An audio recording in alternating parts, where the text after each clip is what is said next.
We're having a little bit of audio trouble. Give me just a second.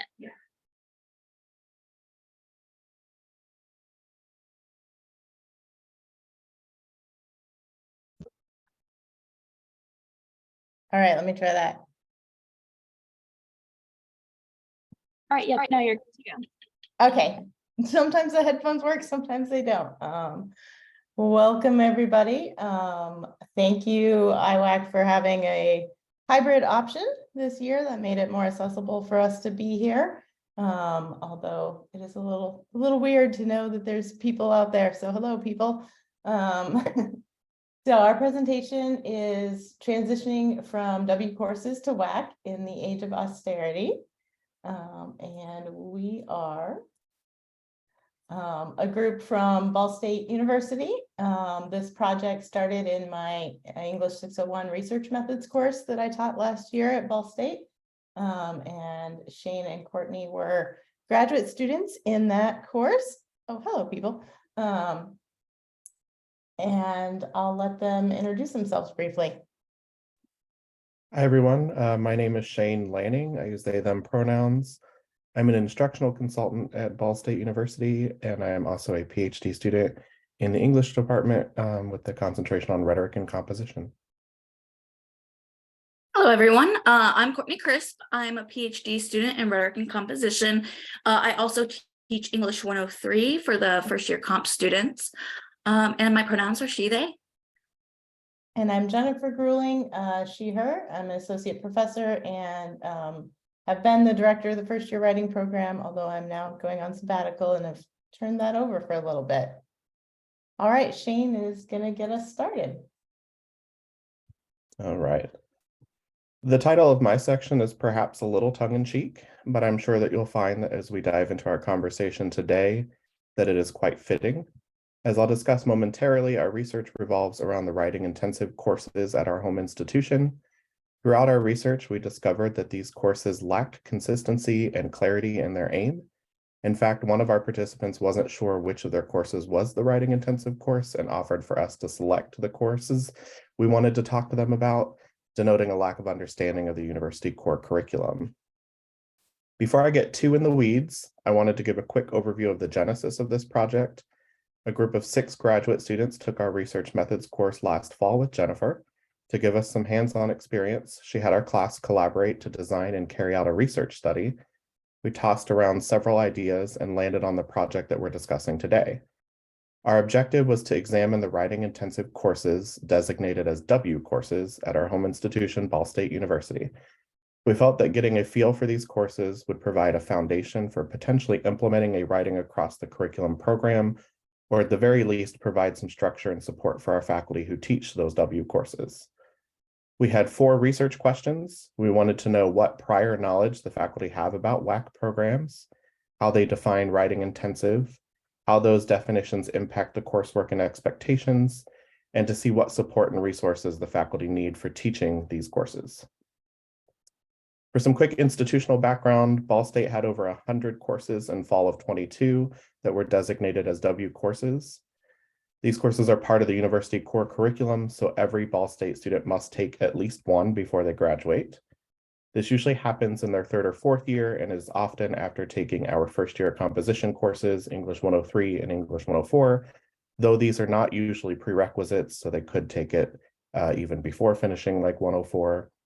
I should also note that these courses typically vary between 200 and 400 level courses, though there is one 100 level course in philosophy that meets this requirement. We also don't have a single administrator who oversees these courses on our campus. It's generally up to the departments to determine what courses are writing intensive, which are then approved by a core curriculum committee. Faculty and departments are given little to no guidance for designing or delivering these courses. The only guidance that does exist is a handout that was created by our writing program director.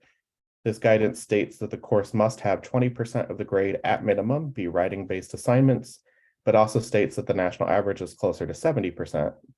It further states that the course should have at least one writing-based learning outcome. This document, however, only serves as guidance and is not enforceable in any way. Upon learning of this, many of us had this reaction. We all felt that there was no possible way that there's any amount of consistency, which we felt would be detrimental to student learning, especially when we considered how the definition of writing and what is good writing varies from department to department and even from instructor to instructor. After gathering all of this background information, we began to delve into the design of our methods. Again, our goal was to investigate the W courses at Ball State University. We had these 4 overarching research questions. After receiving IRB approval, we put together a list of faculty teaching W courses and emailed them to see if they would be willing to participate in an interview and to share their syllabi. We had 6 faculty agree to interviews and 5 who provided copies of their syllabi. Prior to the interviews, we performed content analyses on the syllabi to develop participant-specific questions that would be asked in addition to the standard set of interview questions.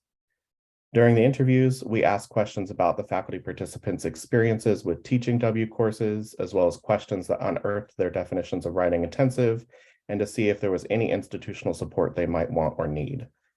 These interviews lasted no more than an hour, and some were in person while others were on Zoom, and they were recorded and transcribed for our studies analysis. Our 6 faculty members were each given pseudonyms that you can see here. And then we also had a pretty disciplinarily diverse group of participants.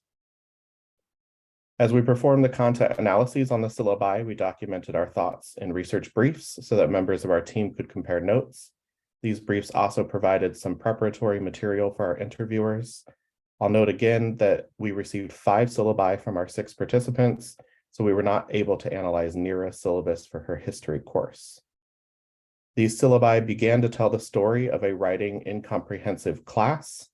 For example, 3 of the 5 syllabi make no mention of this course being a writing intensive course. Students may be aware that they are taking a W course, but are they aware that what that entails and how the professor or the institution defines that? In fact, one syllabus doesn't explicitly mention writing at all. There are vague references to communication, but those are typically as oral communication. This researcher from our team states that there are writing adjacent terms, but these are references to projects and assignments that will, quote, likely include writing, end quote. There are course schedules that make no reference to writing-focused activities. Ones that do typically have peer review days listed for writing assignments. There does not appear to be any time dedicated to writing instruction in most. More or less, it appears that for most courses, writing is a thing that students just do. Contrasting that information, we do have 2 syllabi that are explicit about the course being writing intensive, and they also explain what that might mean. One of these courses states that 50% of the students' grades are based on writing assignments and makes mention of the Indiana College Core outcomes for written communication. Another one mentions that the course is designated with the W, meaning the students will participate in intensive writing, drafting, revising, providing peer feedback, and promoting collegiate level writing skills. One of these 5 course syllabi does contain a schedule with 6 whole class days dedicated to writing related activities, though that was very rare. 3 days are focused on writing processes, and 3 days are focused on business writing skills. These syllabi, however, only began to scratch the surface of our writing incomprehensive courses.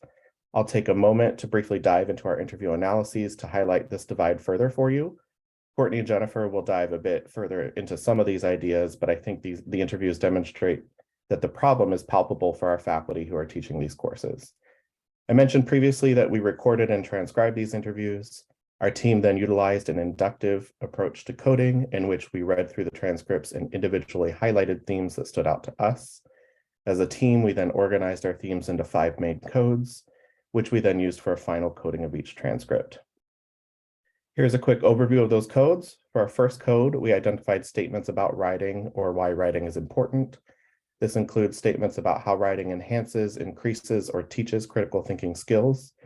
It also includes any statements about the writing process and how that faculty member defines a writing intensive course. We also had calls for change. These statements were typically calling for sort of standardization across campus, as well as a desire for professional development and other types of institutional support. We had statements about institutional factors, which included the amount of experience a faculty member has had with the course. Some of these instructors were made aware of the course being a writing intensive courses after the semester had already begun. Others mentioned that the enrollment cap was raised for their course, which meant that they'd have to devote more time to grading and providing feedback to learners, which was a significant barrier to the amount of writing that they could even have the students do in their course. The faculty were cognizant of the differences between academic writing and the writing that students would utilize in their professions, and they often made statements about those differences and how they teach those differences in the class. For that reason, we dedicated a code to professional writing. And finally, we had statements about current resources. Most of these resources were not BSU institutional resources. They often included previous experience, even their experience as a student, previous syllabi from past instructors, and one faculty member discussed how their accrediting body has high standards for writing and provides resources like rubrics. This table provides an overview of our data. We had 85 statements throughout our 6 interviews that were about writing or why writing is important. This is perhaps not surprising since these instructors are teaching a writing intensive course. We had 39 calls for change. Many of these were for that standardization of expectation. 39 mentions of institutional factors, most of which were barriers or challenges to taking on a writing intensive course. 47 statements about professional writing. It was interesting for us to see that these faculty are consistently thinking about the students' future careers and trying to weave that kind of writing into their courses. We had 44 statements about current resources. I will note that these were not necessarily statements saying that we had institutional resources. Most often, these were references to their own personal resources, though many of them did mention our writing center, but that was mostly as a resource for students. I want to show a quick example for each of these codes just to better illuminate this experience for you. For statements about writing, we had a faculty member describe his goal for students as they approach future writing situations, saying, quote, "I want them to be flexible, I guess, in their writing and to be able to adapt to different situations and to write to different audiences," end quote. The next example demonstrates a call for change that we consistently heard throughout our interviews. This specific faculty member says that they'd like, quote, "a little more uniform setting of expectations from the university about the writing intensive courses, so there's maybe more consistency about what everybody's doing," end quote. For institutional factors, we heard folks raise practical concerns about how, quote, "a writing intensive course is a grading intensive course, and that it's much harder for the professor to grade writing than it is to grade multiple choice," end quote. One of the faculty members spent a great deal of time discussing the difference between business APA and the more academic APA style, and they stated that they take time in class to work with students to understand that difference, denoting class time spent on professional writing. And finally, regarding current resources, this quote aptly highlights what we uncovered.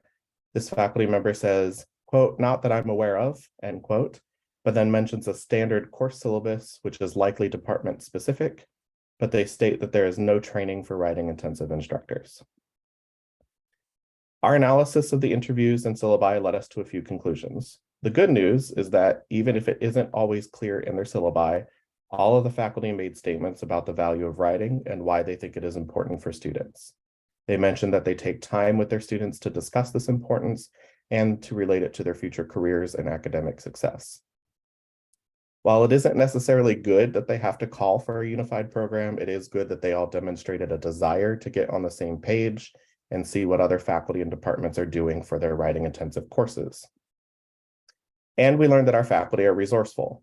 They have a wealth of knowledge and experience that they can pull from to enhance their writing intensive courses and support their students.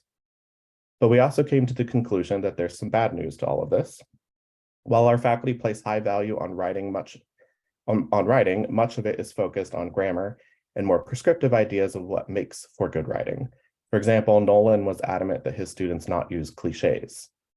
While our faculty want a unified program, the institution shows no sign of stepping up to at least define what it means to be a writing intensive course, let alone to provide adequate support and funding to make this happen. While our faculty are resourceful, we have no means for assessing whether those resources are meaningful for engaging students with writing. And while the spirit of these courses is to support our students to be effective communicators, the practice is quite different from instructor to instructor. While our faculty are talented, capable individuals, they have been handed a rock and asked to make gold, which has led to our writing intensive requirement being incomprehensive. All right, thanks, Shane. We now have Courtney and a surprise guest. So hello again, everyone. Once again, my name is Courtney Crisp, and I'm going to talk a little bit about the case for writing across curriculum programming with a writing in the professions curriculum in our university, and maybe hopefully inspire people with similar universities and similar situations to consider the same.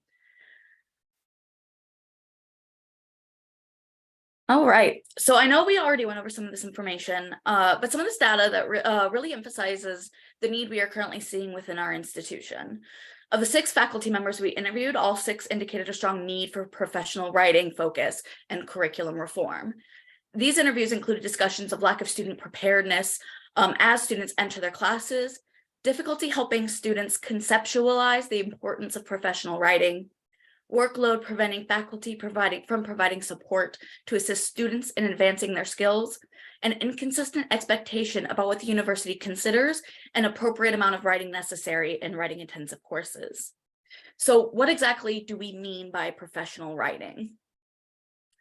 Of course, at its base definition, we considered professional writing as the genre and expectations of writing within a specific professional field. Within our research, we define professional writing as concerns including a misunderstanding or lack of knowledge pertaining to the conventions expected within professional fields versus the academic, the teaching of those conventions within the classroom setting, student misunderstandings of the relevance and importance of writing within professional fields, and an overall need to teach about genre and professional writing. So I pulled a couple of quotes from our interviews to kind of really help conceptualize what our instructors have been saying. So for the tension between the academic and the professional conventions, Nolan states, your boss isn't going to want to read a quotation.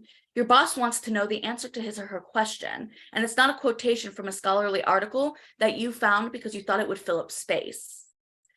For professional conventions such as formatting, APA, and concision, Nira stated they're going to write some kind of application, whether it's an email, that they want the job. And yeah, they have to write reports. They have to communicate with clients. They have to communicate with fellow people at work. They need to be able to do that in the correct language. The need for writing in careers, Kelvin states, I had a student say, I'm going to be a police officer. I don't need to write. I said, you want to win your court cases or do you want to lose them? They said, what do you mean? I said, I've been in court. You'd be surprised how a defense attorney can make what you wrote sound like something not what you thought it did. And he said, really? And I said, absolutely. And then finally, genres and field. Morden states, so different types of graphic design, social media use in the classroom, and they are actually doing social media communication for Ball State's program. So it's more that type of, they're probably not doing a lot of papers, but social media writing, marketing, communication, and graphic design. This research has indicated a growing concern that overall, students are not receiving the writing education needed throughout their undergraduate studies to properly prepare them for life outside of university. In fact, according to Sarban San Vangadasalam's, I knew I was going to say that terrible, writing pedagogy article, Bridging the Gap Between Workplace Writing and Professional Writing Instruction, New Pedagogical Directions, in 2003, the National Commission on Writing found that more than 90% of mid-career professionals cited the need to write effectively as a missing skill of great importance in their day-to-day work.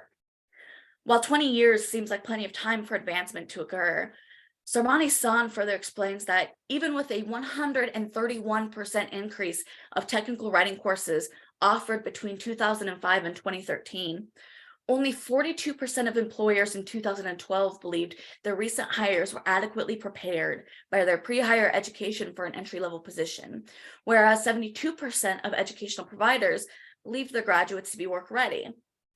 Concerns about student preparedness for writing within the professional field has been an ongoing concern with little improvement to show in university curriculum. Ball State is no exception. So, why would we choose an emphasis on writing across the curriculum?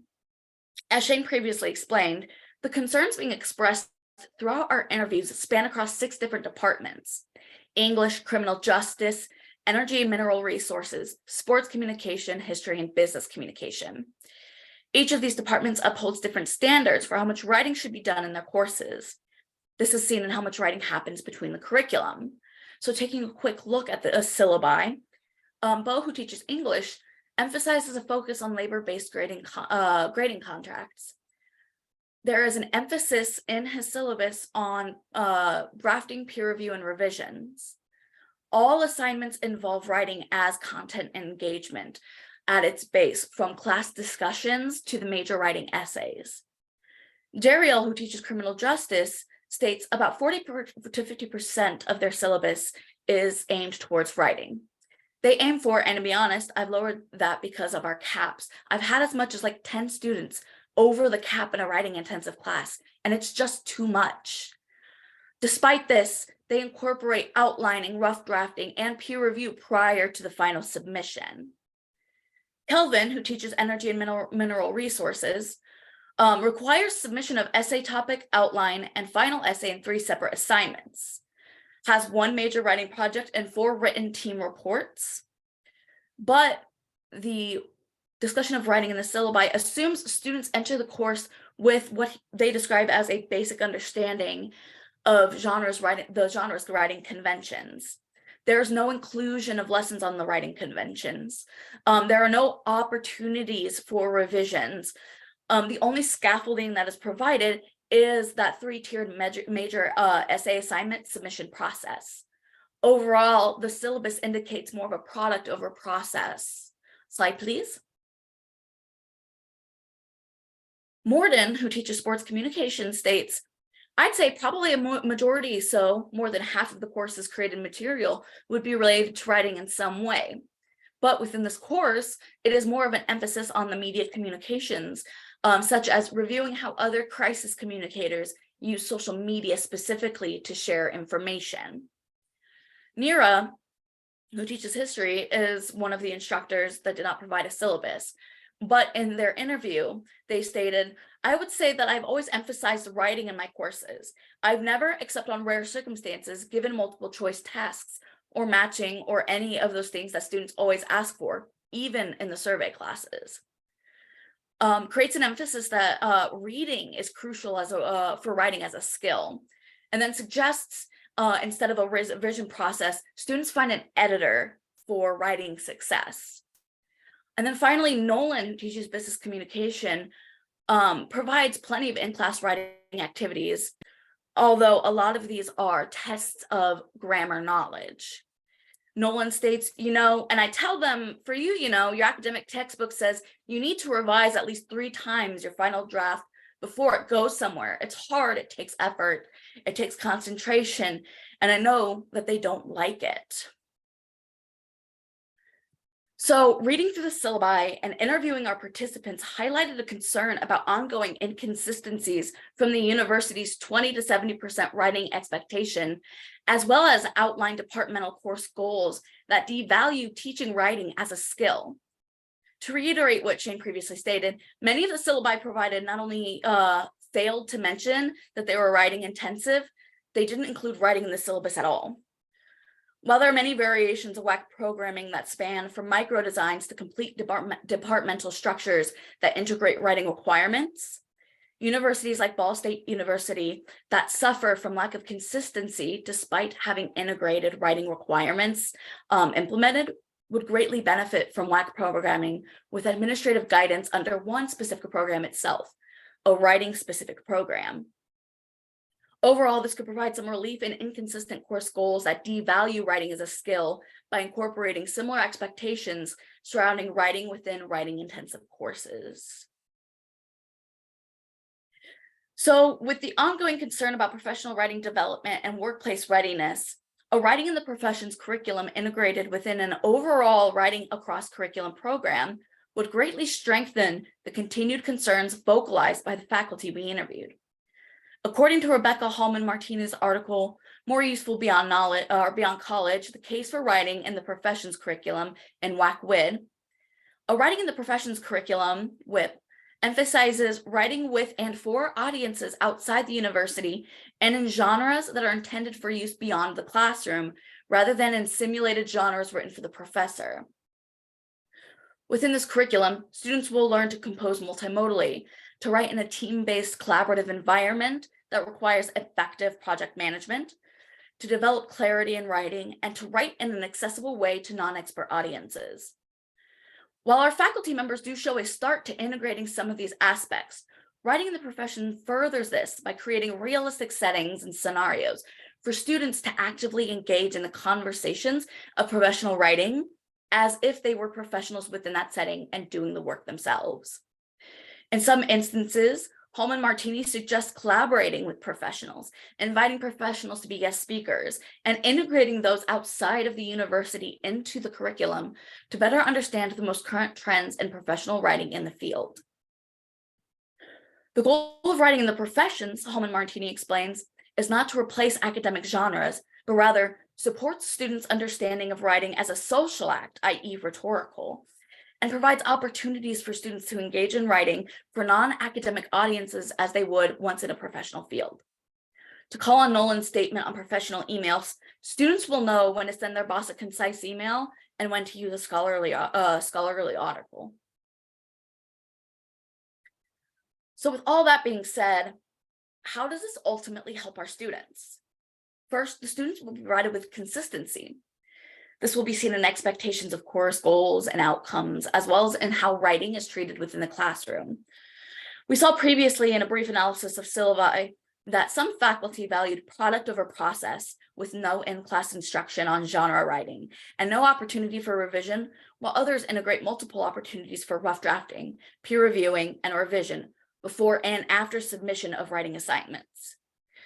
The faculty members that offer no opportunities to engage in peer review and revision, whether intentional or not, may further their internalized narrative that writing is a talent that only a lucky few are gifted with. Yet, if a WAC program with a WIP curriculum was integrated, the course goals and outcomes could become unified to be more consistent. With an administration that values writing as a process, such as the writing program administration at BSU, students could then be provided further opportunity to engage in the writing process, gain valuable practice in integrating genre conventions, and begin working towards viewing writing as a skill intended to be worked on consistently. But it is important to note that these conceptualized outcomes are contingent on an administration that values and supports writing as a process and not a product. If the administration is one that values a current traditional composition classroom, while students would gain the benefit of consistency, the complications of enforcing a standardized English composition would remain intact. How does this help our faculty? By providing one administration which would be responsible for developing program outcomes, the faculty would have a more concise contact list for resources, training opportunities, and overall support with course content and creation. As Shane previously emphasized, one of our interviewed instructors was unaware that they were teaching a writing intensive course when they took the class and assigned the curriculum. In fact, one instructor wasn't aware they were teaching a writing intensive course until we interviewed them about their class. Because of this, they were not able to gain access to potentially useful training materials and course information. While we know that resources cost money and require availability in order to access, by providing a more streamlined contact list for faculty, requesting these opportunities along with further course information becomes much more realistic. Within the institution as a whole, a more consistent curriculum can improve the possibility for student retention, enhance familiarity with the writing process, and less reliance on instructors to define what content a student should or should not know. Instructors have a better understanding of what course content was covered in previous semesters to enhance and simplify review. Students are less likely to be penalized by instructor assumptions of potentially unknown genre content. As a whole, this could alleviate the added coursework from assessing student knowledge, as well as the added assessment time from this practice. Overall, expecting students to retain writing skills from an introductory level English course that they often take in their first year of their undergraduate education without providing updated writing knowledge and opportunities to fine-tune their writing skills denies them the opportunity for professional success. Alongside this, an underrepresented, undertrained, and undersupported faculty will struggle to implement lessons and support for their students as they personally struggle to stay afloat with raised student-instructor ratios, non-existent training opportunities, and denied or non-existent access to valuable instructor and student resources. While a WAC WIP program will not solve all of the institutional problems the academy faces, It can begin solving inconsistencies that hinder faculty and student progress towards success. All right, thank you, Courtney. All right, so I'm calling my part giving in or fighting back the neoliberal university and WAC. And so I've long been a proponent of WAC and hope to build WAC initiatives at Ball State, where I've worked for the past 11 years. 5 of those years I've been director of the first year writing program. And in 2019, along with then Writing Center Director Jackie Gooch McKinney and Indiana Writing Project Director Susanna Benko, I sent forward a proposal to eliminate a problematic writing proficiency exam and transition the funds to a university-wide writing program. Although this proposal was unsuccessful, the writing proficiency exam was eventually discontinued, so that's good. Yet the W courses remain without any real instructional support or guidance, as you've heard. However, one thing that this research study has showed me is how I've been able to subtly influence writing intensive definitions and practices through my own work on university committees and collaborating with other departments. So the year before this project, I served as chair of the University Core Curriculum Committee. And this committee has been extremely contentious over the past few years, as we've had pressure to build a new core with fewer hours that fits more closely with state guidelines. The initial proposal on the table was one that would cut writing curricula, and we ended up voting it down after a 2-year fight. And then I was in the chair in the year in between, the year after that, where we were regrouping and clarifying procedure. As a part of this, I wrote a document with guidance for proposing a W course to the core. Previously, we had only a checkbox on a form for it if the course should hold the W designation, and some very loose requirements that were not widely distributed, which stated that W courses should involve the writing process and have 20% of the grade on the final written product.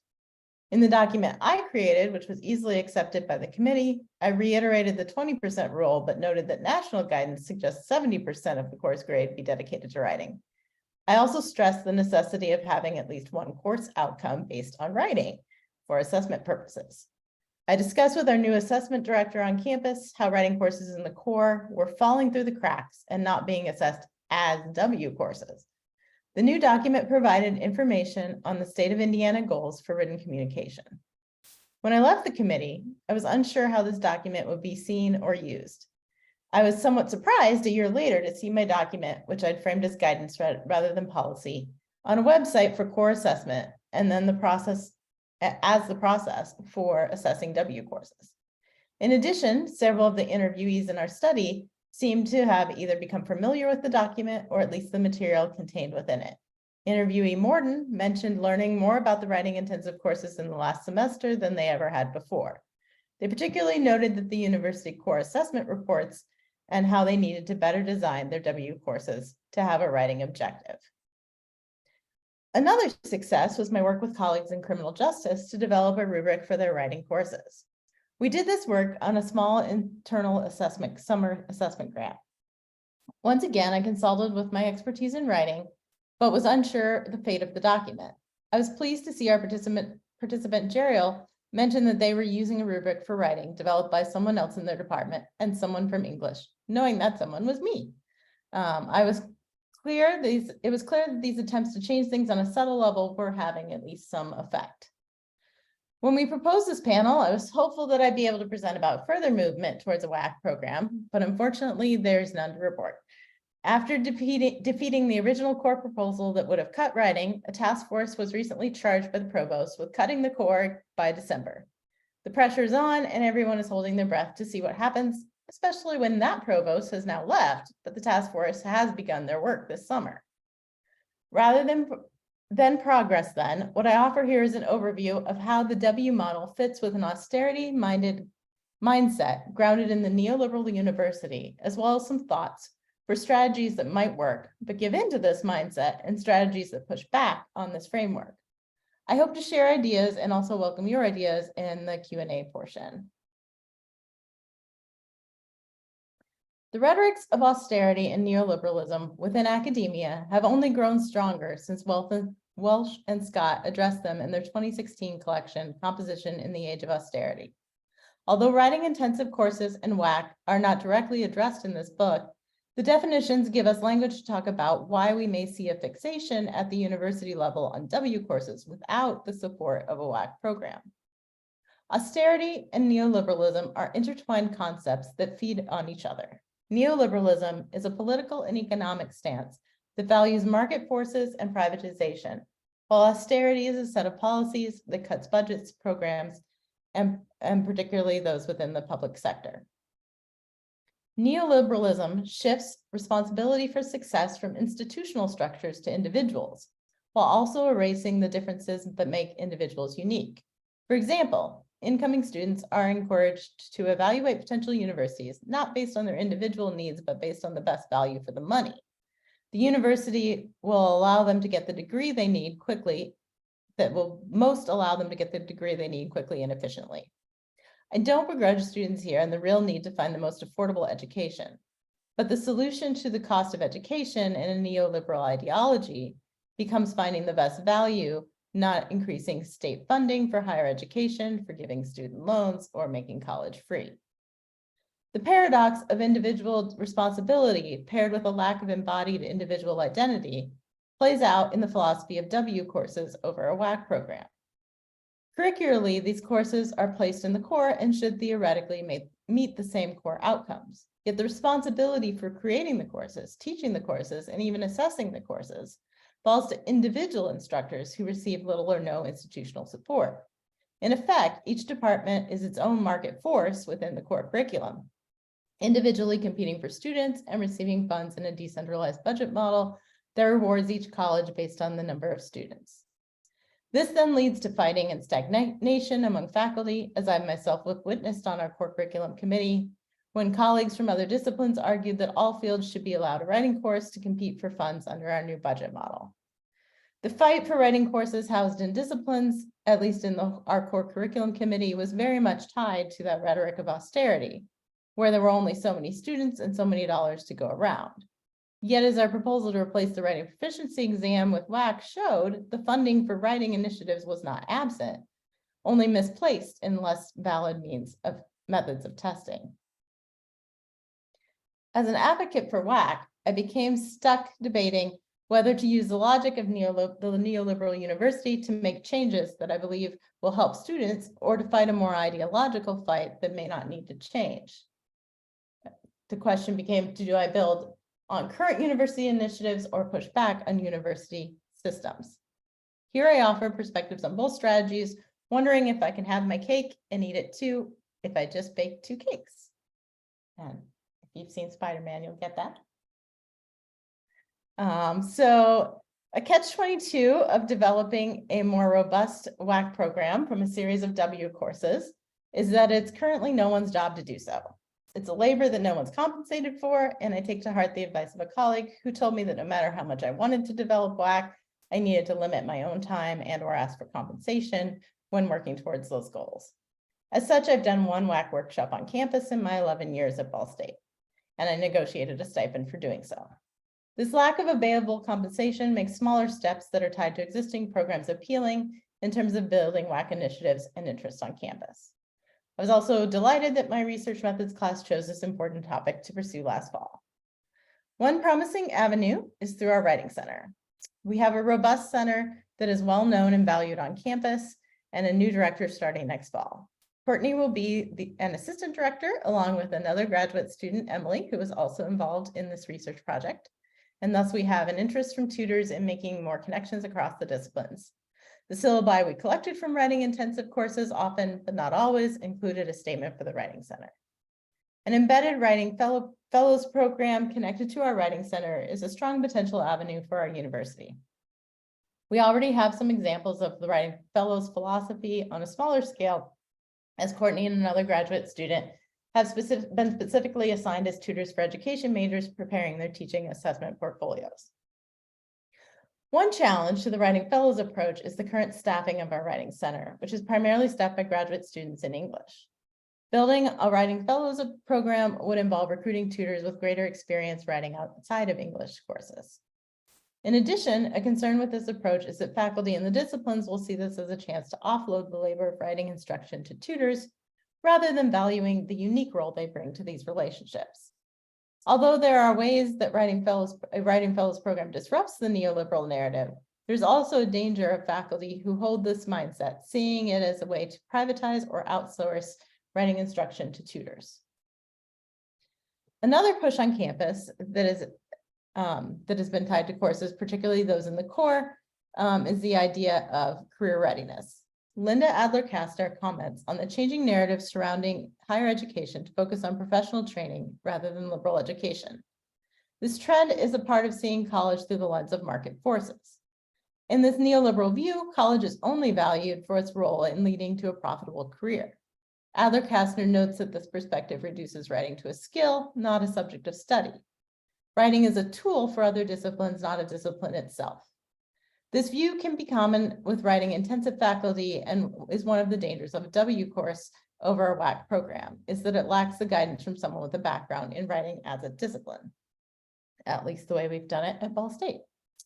Nevertheless, as Courtney has noted, the importance of writing as a skill is an area where writing can get play and when it comes to the many outcomes that compete for room in the curricula and syllabi. On our campus, we have a skills infusion program that focuses on career readiness. This program is based on NACE competencies, which include communication. Faculty who go through the program are asked to map their course outcomes to the competencies, and thus any writing intensive instructors who go through it would theoretically become more aware of the W elements of their course in relation to the communication competency. Although this program wasn't referenced but directly by our participants, they showed concern for preparing students for future careers in a way that we could harness and connect to the writing intensive nature of the course. After looking at our data, another theme that struck me was an importance of early training for W instructors. In retrospect, this theme seems obvious, but seeing it in the data crystallized it for me. Instructors frequently mentioned looking for materials like sample syllabi or rubrics for writing when they were first assigned a W course. However, if they'd been teaching their W course for multiple years, they rarely looked for materials again. As our participant Bo stated, quote, "I couldn't tell you today what the writing requirements are for writing intensive courses. I looked at it years ago and said, oh, my course fits. And then I never thought about it again," end quote. Thinking about the importance of early faculty development, I am hoping to build some information on W courses and teaching writing that can be used in our new faculty academy, which all new tenure line faculty participate in their first semester and receive a course release for doing so.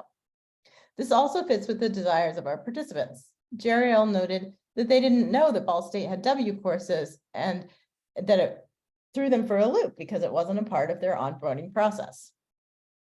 Unfortunately, our new faculty academy doesn't address the needs of the growing number of non-tenured line faculty.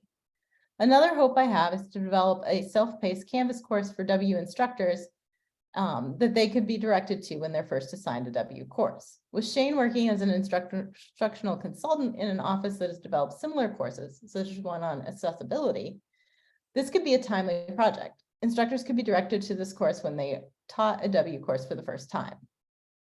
All of these solutions make use of current resources and initiatives on campus, yet none challenge the ideologies that keep us from having a more full WAC program over individualized W courses. As Shane explained, at our university, the training for W instructors is non-existent on a program-wide level. Thus, it varies between individuals, some of whom are interested in teaching writing and who may teach it within English or writing-focused fields, and others who may not even realize they are teaching a W course. It is hard to reach those instructors who are not even aware that they are teaching a W course when that course is not housed in any one program. Neoliberal ideologies perpetuate individual solutions to systemic problems, thus exacerbating the problem of uneven training for individual instructors. Even the notion that the solution lies in faculty training can be seen as problematic. In Donna Strickland's discussion of the history of writing program administrators, she notes that a teacher as problem trope that calls for the WPA providing training to the quote disordered masses of writing program faculty. This approach positions the writing teacher as a subject to be managed, not as a worker in need of better conditions.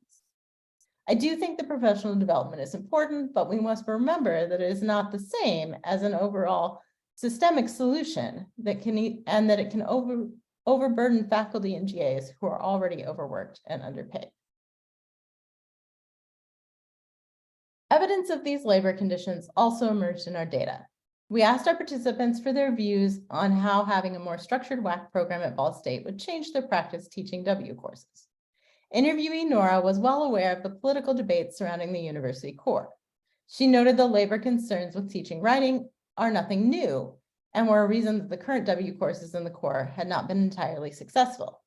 And I'm going to give it an extended quote from Nora here. Quote, "This is a problem we had when we instituted the core curriculum, which we have now. We have all these great pedagogical things that it would be ideal to do, but are we going to have enough time and enough graduate students to be paid to grade and to work and to tutor and to make that writing intensive curriculum work across our core curriculum? So I would be for WAC, but I see just the plain impediments in workload that it creates, that unless you get help with that workload, it's not possible. It's hard enough in a class of 20 to 25. We teach US history surveys with 78 students," end quote. With our limited guidance about W courses in the core, we don't have a university-wide cap on students in these courses.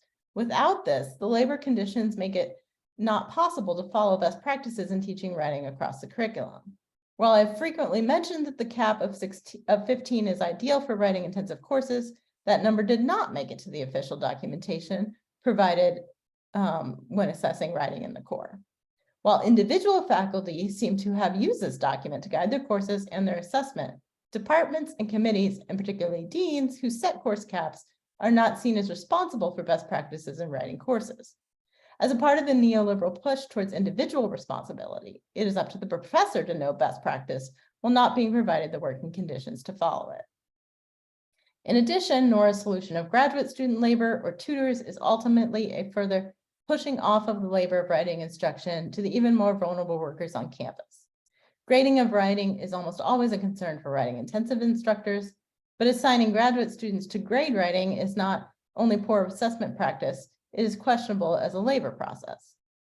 While writing fellows housed in a writing center could be paid hourly for their time and trained in writing studies, graduate assistants would likely come from their home department, offering the course and not receiving such training. In addition, their pay and hours would likely be inconsistent across the university. When college deans control budgets for graduate assistants and course caps, it is difficult to make changes to these issues on a university scale. If the new core curriculum task force chooses to keep W courses, a course cap should be part of the requirements for a course to hold W status within the university core. No matter the cap, however, the age of austerity means that the work of writing intensive teaching is becoming more and more difficult to do well. One of our participants, Kelvin, was a 74-year-old adjunct teaching 6 classes at multiple universities. He complained that he couldn't find information about students that was available to tenure-line faculty, nor could he advertise his own courses. Thus, his course load would change frequently and sometimes at the last minute when one course was canceled due to low enrollment. Pushing back on the neoliberal university means considering WAC and writing intensive courses in labor activism. Our university does not have a union, but recently formed a chapter of the AAUP. As we fight for better working conditions, we must consider the increased labor of teaching W courses and the fact that this labor is often uncompensated or undercompensated. In addition, if we do more training on campus, such training must be compensated. Too often, professional development means individual responsibility on each faculty member to improve their own teaching on their own terms and their own time. The narrative of neoliberalism is tied to the narrative of austerity. I find it particularly interesting that our university seems to not have funding for a WAC program, but they did have funding for a writing proficiency exam that was the pet project of a past president. It was my hope to reclaim these resources from the exam and the writing proficiency program to a WAC program. And I wasn't the only one suggesting it. But the exam ended, thankfully, that's good, but the resources for it are nowhere to be seen. Moving towards WAC involves asking hard questions that our university may not want to answer, such as where that money went and why it is not being spent on writing instruction, or how we can compensate instructors fairly for the extra labor of teaching writing. Using existing initiatives and making subtle change is a more sure path, But at what point do we hold the university accountable and not just individual instructors? Thank you. And here are some references we used. And we would love to have some discussion and or questions.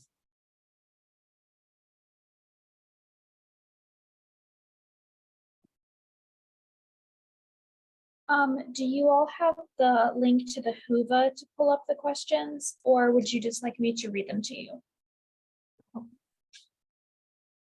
You could read them to us. That'll work. Then everybody can hear them too. Okay, right now we just have one currently from Dylan, and she asked, is there a correlation between whether or not a syllabus mentions that the course is writing intensive and the percent of writing in the course? For example, if a syllabus doesn't mention that it's writing intensive, is the percent of writing in the course low? I'll take that one. Typically, yes. The courses that mentioned being writing intensive were the ones that integrated in-class sessions to talk about writing, offered more writing-oriented assignments, and altogether just typically incorporated a little bit more of the process over product. The one that I'm specifically thinking of that didn't mention writing intensive at all, only vaguely mentioned the writing in the team reports and the final essay, but other than that, the rest of it was just, you need to come in with your own knowledge. So typically we did see a lot of correlation. And then we had a couple of syllabi that kind of fell a little bit in between, where they mentioned writing. They had writing in the course goals or something writing adjacent, such as communication. But writing was not as heavily focused as it was in the ones that specifically emphasized that they were writing intensive. Great, thank you so much, Courtney. Does anybody have any questions that they want to put in the Whova chat or just shout them out or anything? Okay, great. I'll read you guys the questions as they come into the chat.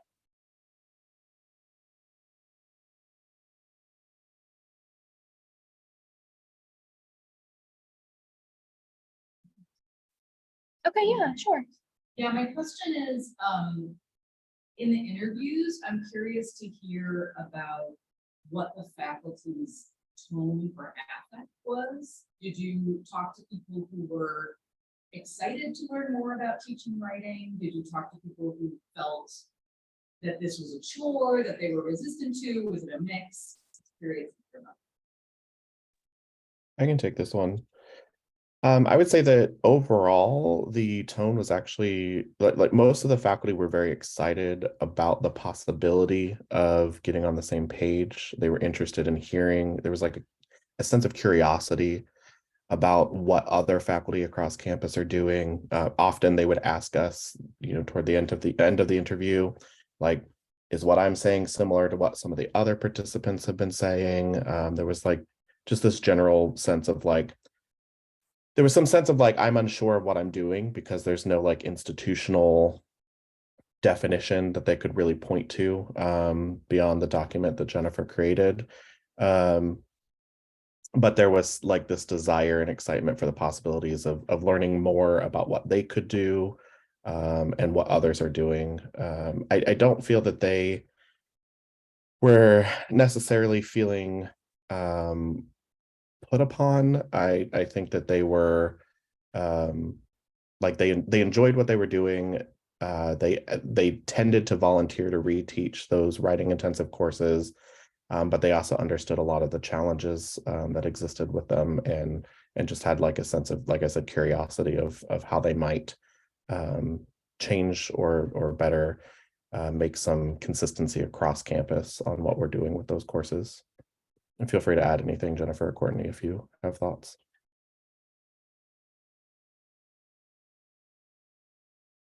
Yeah, I think my impression, again, the students did all the interviews and such, but I saw the transcripts and we did the coding in class and such. So my impression was that probably Kelvin, the one who was the 74-year-old adjunct teaching a bunch of classes, was the most kind of like surly about everything, and understandably so, given the labor conditions that he experienced. Thank you, guys. And we have one other question from Heather, who asked, did you get the sense within disciplinary spaces that W instructors were talking to one another, or were they operating in isolation even within their departments? I can kind of take this one.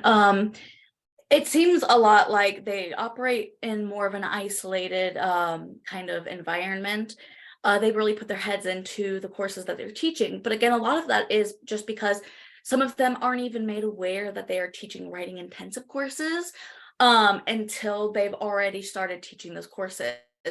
And then on top of that, there's like the lack of resources.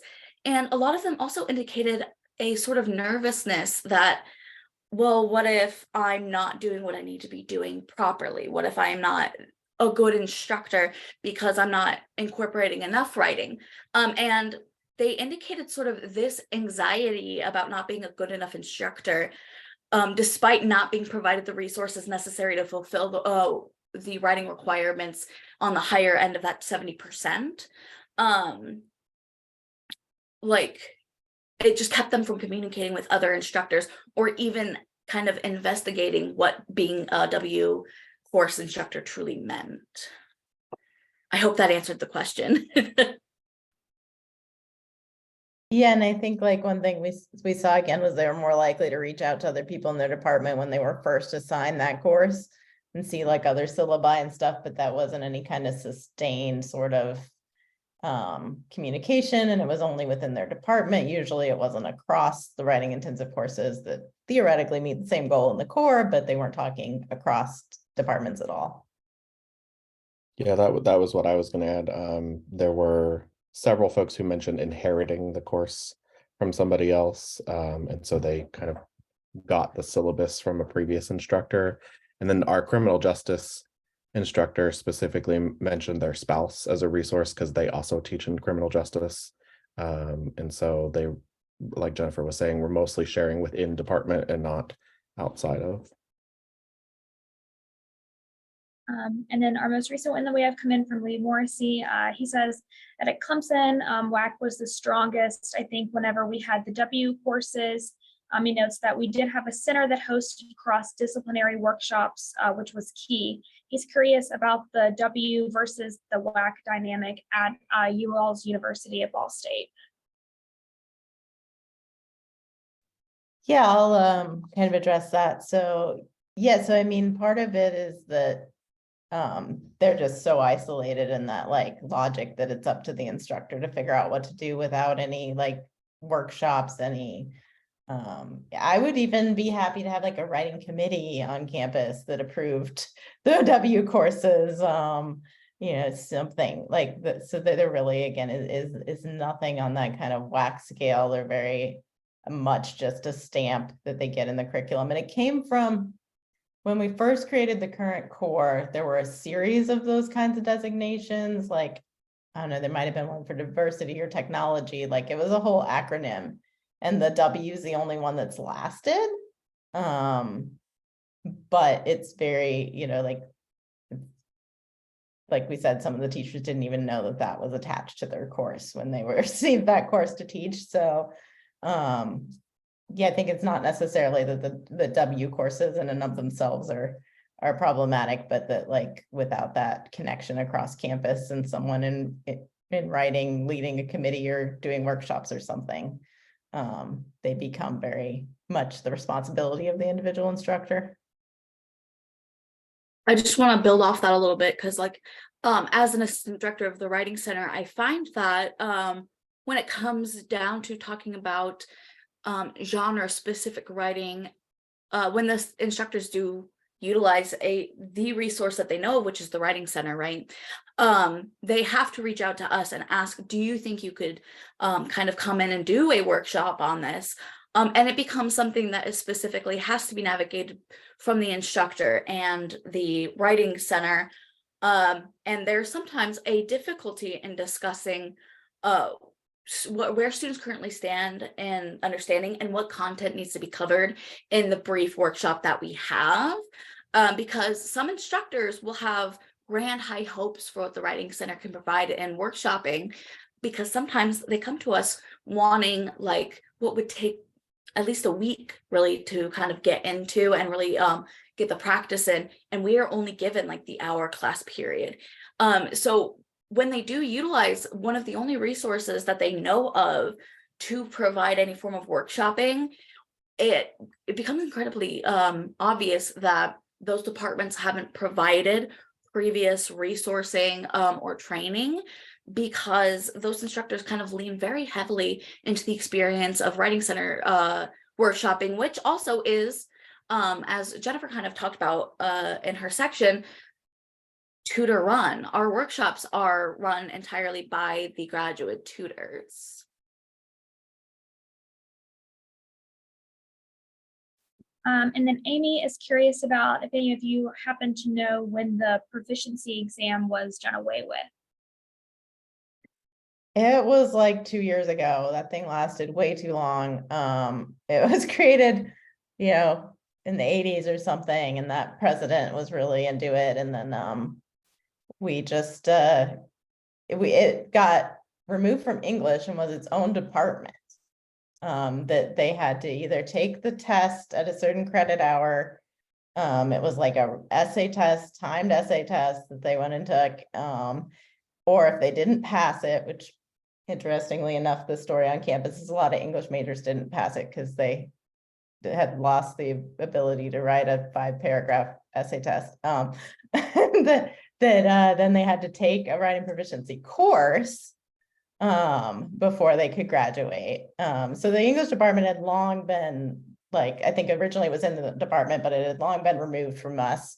We'd long been arguing against it to no effect. And then finally, it was really just with the retirement of that faculty member who was running it that I think allowed for them to get rid of it. Although I think the noise we've been making on campus had an effect on them not trying to replace her with someone else to run the test. Because I had done some like subtle passing on of stats about how minoritized students failed it at a higher rate and things like that. So yeah, it was like 2 years ago.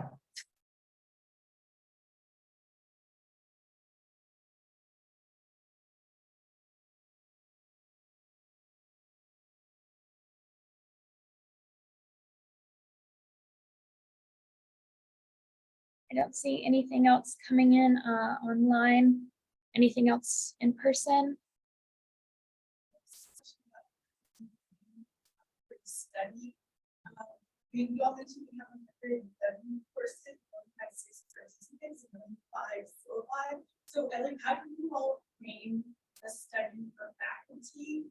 And was there a reason why the faculty members didn't share their syllabi? Like, was there fear around like, how are my classes going to be? Feel like, is my work going to be like scrutinized? Like, I wouldn't lose my job if I'm not teaching this class as a W course. So I'm just curious to kind of learn a little bit more about what faculty or how you all are faculty training this for faculty.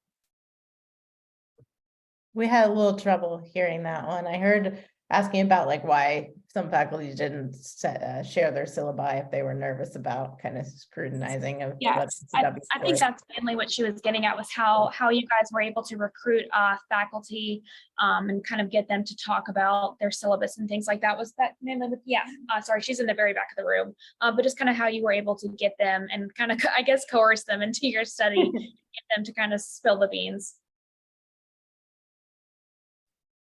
Well, I think part of the benefit, right, was the offer for anonymity when it came down to the interview process and all of the steps we took to ensure that their identities were not going to be shared. And so, when they came into it, they knew fully well that the only thing that would be kind of made a little bit more public was what courses they taught. Not their names, not what course numbers. And I think that kind of really gave them the comfort. But then we kind of talked about how we also were sort of putting ourselves in a position of vulnerability as it was graduate student run. And we are putting ourselves in the position of questioning the university at an authoritative level. And I think there was a little bit of a shared vulnerability between us and the instructors we were interviewing. So I think a little bit more of like a kinship, right? Personally, I also think that some of our interviewees were just incredibly nice. So I think that kind of benefited us. When it came down to them providing the syllabi, a lot of them were very excited because the reality of it is they all do have a shared love for writing. Even if there are inconsistencies happening across all the departments, they do find writing as incredibly valuable, which was refreshing.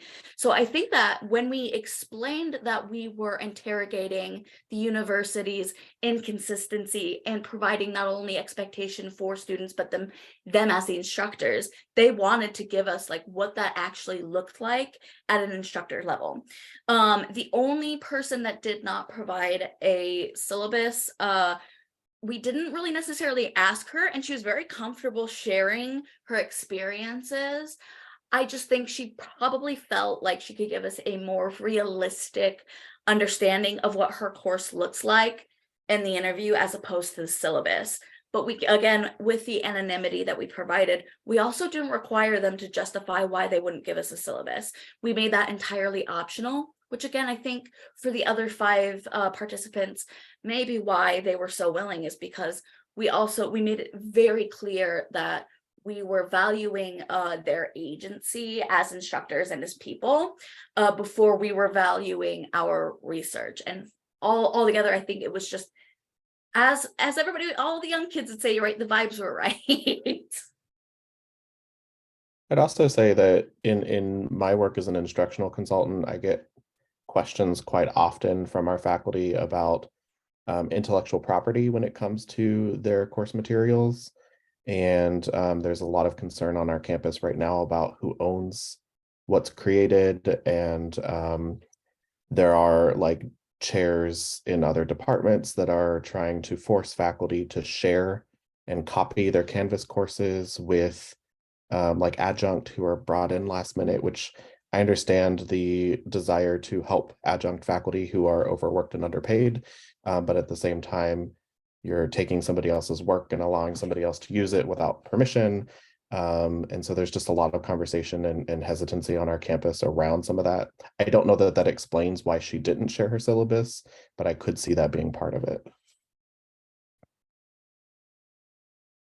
And I'll just add that I thought it was really great that we could do this as a part of our graduate seminar, because I think that also maybe encouraged people. Whereas if I had come at it, people knowing that I was like the writing program administrator and like if I'd been doing all the interviews and such, I think there could have been that power dynamic in a way that wasn't there with the graduate students. Plus, they just did an awesome job. All right, thank you guys. I think that puts us at about time, but thank you so much for your presentation and for the Q&A session and everything today. Yeah, thank you, everyone. Thank you. Thank you.